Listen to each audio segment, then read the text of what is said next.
alta dos aluguéis pelo país tem feito muita gente procurar imóveis cada vez menores. Em 2022, só a cidade de São Paulo ganhou mais de 16 mil microapartamentos de até 30 metros quadrados. O número representa quase 70% do total de lançamentos. A procura dos microapartamentos tem sido a solução para muita gente diante das altas sucessivas dos aluguéis nos últimos meses.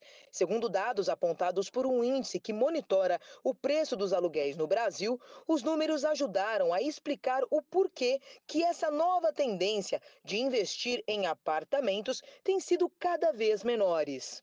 Nos últimos 12 meses, morar de aluguel ficou, em média, 17% mais caro no país. Só em fevereiro, o preço subiu mais de 1,61% no preço total.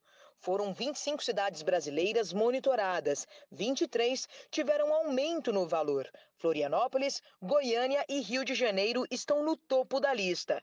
De acordo com uma empresa especializada em inteligência de mercado, a principal hipótese dessas altas é o efeito inflacionário que pode estar impactando os proprietários que estão reajustando mais os valores dos imóveis. E a segunda são as mudanças externas do mercado, que por isso, já no início do ano, geralmente, os donos optam em aderir este período para aplicar os reajustes dos contratos.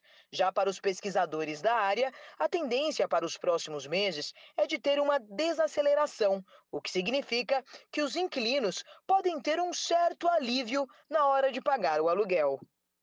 Uma má notícia para os brasileiros. A taxa de desemprego voltou a subir e chegou a 8,4% em janeiro.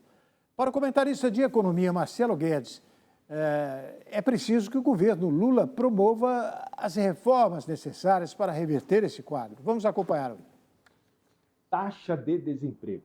O IBGE divulgou o seu relatório da PNAD sobre a relação de empregos no trimestre imóvel, que corresponde ao período de novembro, dezembro e janeiro. Esse número ficou levemente acima das expectativas. O mercado aguardava 8,3% da população desocupada e foi apresentado 8,4%. Sobre o mês de dezembro, tivemos uma alta. Lá tínhamos 7,9% desocupados contra 8,4% agora. Sobre o mesmo trimestre imóvel do ano passado, de 2022, a queda, a melhora foi de 2,9%. O que chama atenção aqui é as medidas de alto custo, aumento de impostos, elevação de carga tributária, todo esse peso que a gente percebe a indústria, o comércio, alta de juros, vem trazendo efeito muito corrosivo para a geração de emprego e para o crescimento do país. É importante destacar aqui, o país precisa urgentemente das reformas.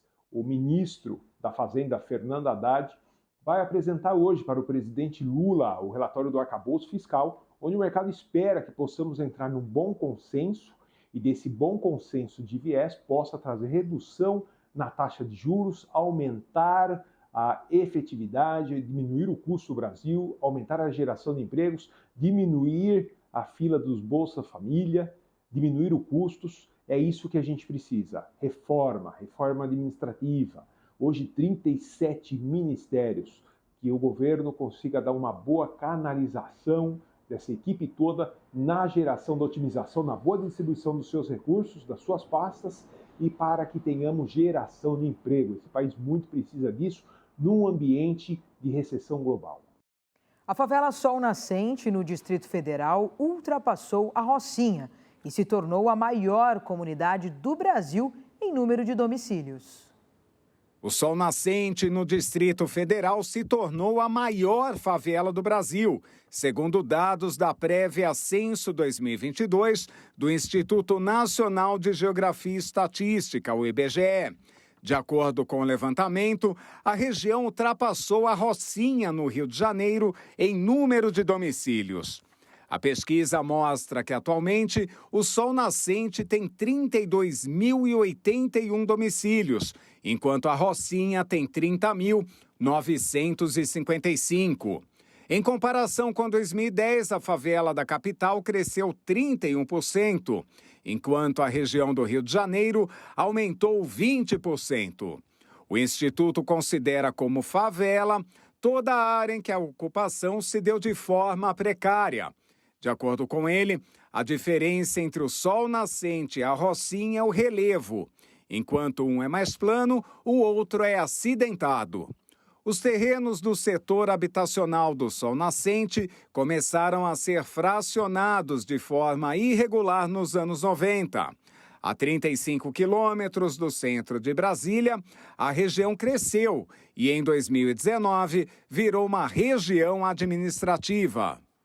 O presidente da Rússia, Vladimir Putin, teve um mandado de prisão emitido nesta sexta-feira pelo Tribunal Penal Internacional. A Ucrânia comemorou a decisão, mas especialistas admitem que é pouco provável que Moscou entregue Putin ao tribunal. O Tribunal Penal Internacional anunciou nesta sexta-feira que emitiu um mandado de prisão contra o presidente russo Vladimir Putin pela deportação de crianças de partes da Ucrânia ocupadas pela Rússia. Também foi emitido um mandado de prisão pelo mesmo motivo contra a comissária presidencial para os direitos da infância na Rússia, Maria Lvova-Belova. Este é um importante momento no processo de justiça diante do TPI. Os juízes revisaram as informações e evidências enviadas pelo promotor e determinaram que há alegações críveis contra estas pessoas pelos supostos crimes. O TPI está fazendo sua parte do trabalho. Como Corte de Justiça, os juízes emitiram mandados de prisão. A execução depende de cooperação internacional. A Rússia denunciou como sem sentido a decisão do TPI, enquanto a Ucrânia afirmou que é uma decisão histórica, que representa apenas o começo. Criado em 2022 para julgar os piores crimes cometidos no mundo, o tribunal investiga há mais de um ano possíveis crimes de guerra ou contra a humanidade cometidos na Ucrânia durante a ofensiva russa. Nem Rússia nem a Ucrânia são membros do TPI, mas Kiev aceitou a jurisdição do tribunal sobre o território e trabalha com o promotor. Especialistas admitiram que é improvável que Moscou entregue os suspeitos ao tribunal. Olha aí que interessante. De acordo com um estudo da ONU, metade do dinheiro gasto em todo o mundo em água engarrafada, que pode ser a chamada água mineral, cujas vendas dispararam nas últimas décadas, seria suficiente para garantir o acesso universal à água potável.